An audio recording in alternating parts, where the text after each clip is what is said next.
अब बच्चों को फॉरवर्ड पोजीशन तो याद हो जाती है, A to Z from left to right position बच्चे याद कर लेते हैं, लेकिन रिवर्स ऑर्डर पोजीशंस भी एग्जाम में आती है। अब पोजीशन कौन कौन सी टाइप की होती है अल्फाबेट की समझते हैं।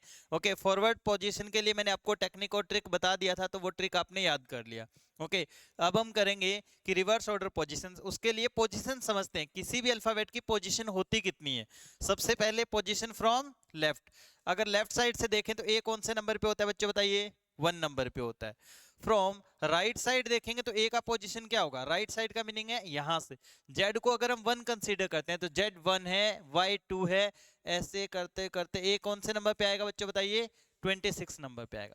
एक और पोजीशन होती है साइक्लिक पोजीशन, वो कैसे होती है बच्चों देखिए, कि अगर आपने देखा A B C D X Y और जेड, यहां पे 26 खत्म होगा, आगे नंबर तो खत्म नहीं होता, 27 28 29 ऐसे बढ़ता रहेगा।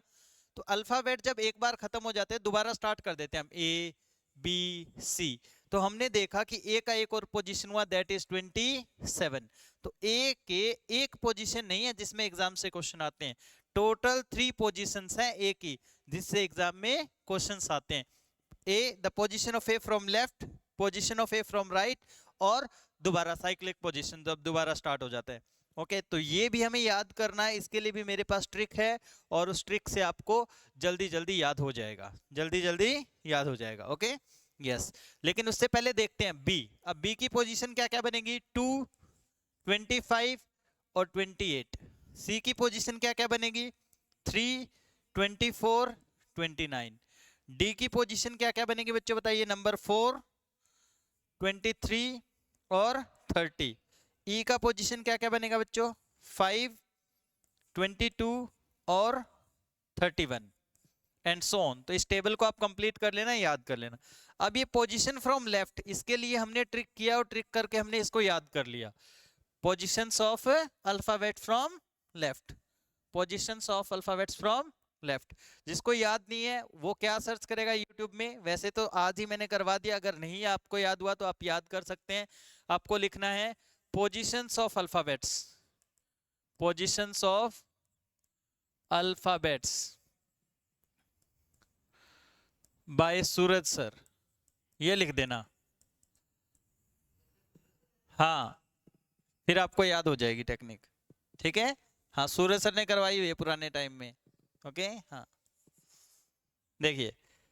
अब देखिए बच्चों, तो ये पोजीशंस हो गया। अभी क्या करते हैं, राइट साइड की जो पोजीशंस हमें याद करनी है, opposite position from right side, position from right side, right side से इन पोजीशंस को कैसे याद करेंगे वो देखिए।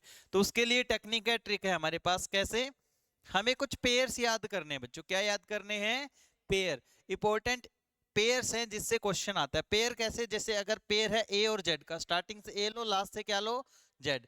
जैसे ए की दो पोजीशन होती है 1 और 26, ऐसे ही जेड की भी दोनों पोजीशन है 26 और 1, यानी एक दूसरे का क्रॉस। अगर ए 1 होगा तो जेड कितना होगा, 26। ओके, और जब ए 26 बनेगा तो जेड कितना बनेगा, 1।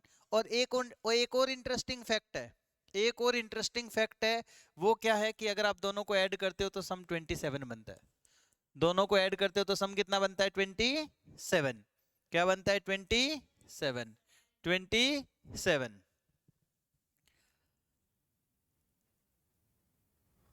ओके, समझ में आया, is this clear to you. हाँ, तो ऐसे ही अगर आप बी की पोजीशन ले रहे हैं, बी की पोजीशन 2 होती है और 25 होती है, और ऐसे ही वाई की पोजीशन 25 और 2 होती है। देखो, रिवर्स ऑर्डर में 2 है और फॉरवर्ड ऑर्डर में 25 है।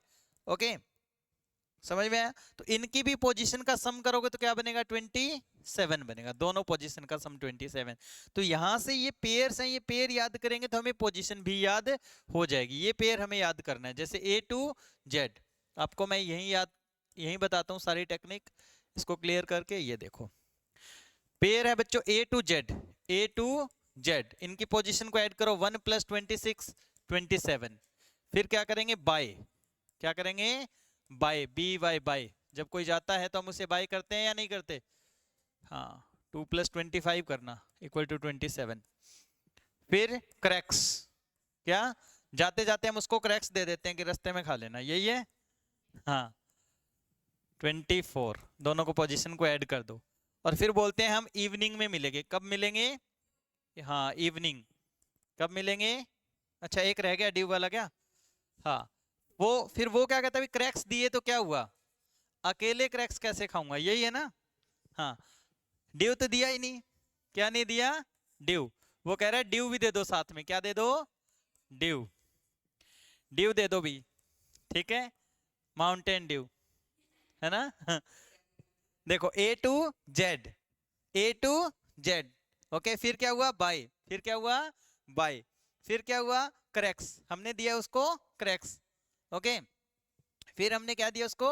ड्यू। क्या दिया? ड्यू। और उसको बोला इवनिंग में मिलते हैं। अब कब मिलते हैं? इवनिंग में। 5 + 22 कितना हो गया बच्चों? 27। 27, ओके। फिर क्या हो जाएगा बच्चों? फ्यू। अब कुछ बच्चों को तो याद हो गया, कुछ को याद नहीं हुआ। F you few, 6 + 21 27। एक बार फिर टेक्निक को देखें, ट्रिक समझे। ट्रिक क्या है? ए टू जेड, फिर बाय, फिर क्रैक्स, फिर ड्यू, फिर इवनिंग, जैसे अभी क्लास हमारी इवनिंग में, इवनिंग, फिर फ्यू, ओके।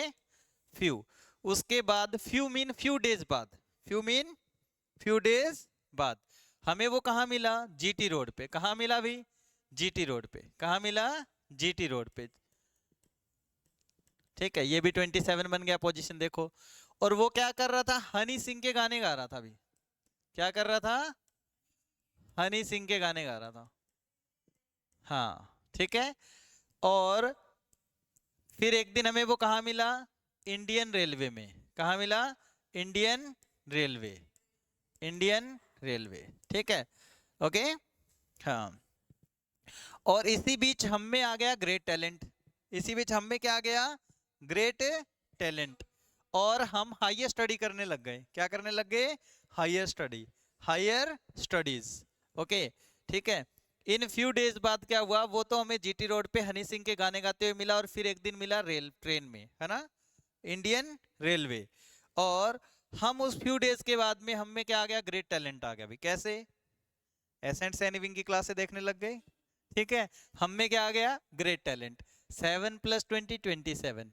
हम करने लगे हायर स्टडीज, क्योंकि हायर स्टडीज करेंगे तो हायर स्कूल में पढ़ेंगे, और हायर स्कूल में पढ़ेंगे तो हायर सैलरी होगा, हायर सैलरी होगा तो हायर स्टेटस होगा, सब कुछ हाई हो जाएगा। सब कुछ क्या हो जाएगा?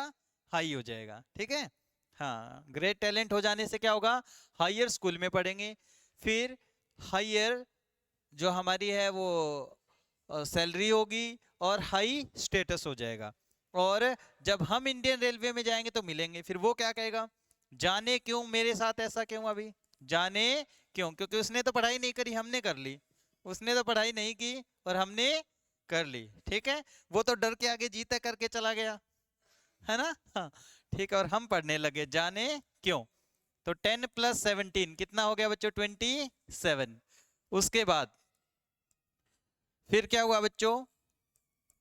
हाँ फिर उसके बाद वो पीके,